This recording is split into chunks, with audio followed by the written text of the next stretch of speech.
Hier, c'est la toute fin du quinquennat.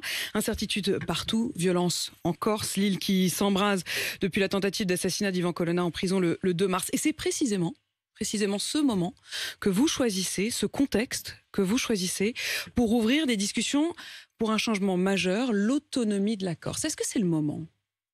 C'est le moment, je crois. Il y a eu cette tentative d'assassinat sur Ivan Colonna. Il y a depuis plus de 10 jours des événements graves qui se passent en Corse. Et je veux d'ailleurs soutenir les policiers et les gendarmes. Une soixantaine ont été blessés.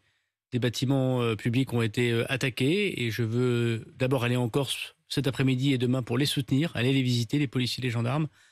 Mais aussi une discussion qui est souhaitée par le président de la collectivité, Gilles Siméone, depuis une semaine.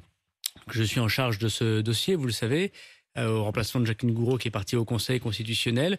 Le président Siméone, je lui parle tous les jours et il souhaite que nous ouvrions des discussions politiques, un dialogue institutionnel. Et le président de la République m'a demandé d'y répondre. On va revenir sur ce que vous entendez par autonomie, ce que eux aussi entendent par autonomie. Mais quand même, ce contexte, vous dites ça fait 10 jours que la Corse s'embrase. En effet, mais est-ce qu'au fond, ils n'ont pas eu raison de mettre une telle violence puisqu'ils obtiennent ce qu'ils voulaient ? Non, il y a deux choses différentes. Il y a le processus démocratique qui a conduit Gilles Siméone et sa majorité à être élu par 2 fois au suffrage universel en Corse, représentant la Corse comme collectivité. Et ça ne date pas d'hier. Ça ne date pas d'hier. Il y a un travail qui a été au long cours fait par la ministre Jacqueline Gouraud. Peut-être que nous n'avons pas été jusqu'au bout de ce travail, c'est ce qu'a dit Gilles Siméone, on veut bien l'entendre. Et puis par ailleurs, il y a les violences inacceptables que nous connaissons sur l'île.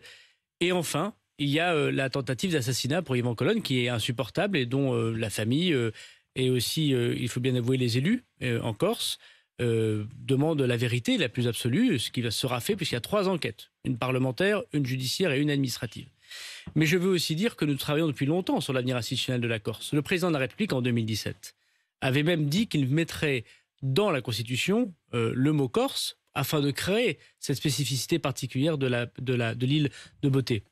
Ça n'a pas pu être possible parce qu'il n'y a pas eu de réforme constitutionnelle, notamment du fait du blocage du Sénat sur d'autres questions. On s'en souvient, c'était au moment de l'affaire Benalla.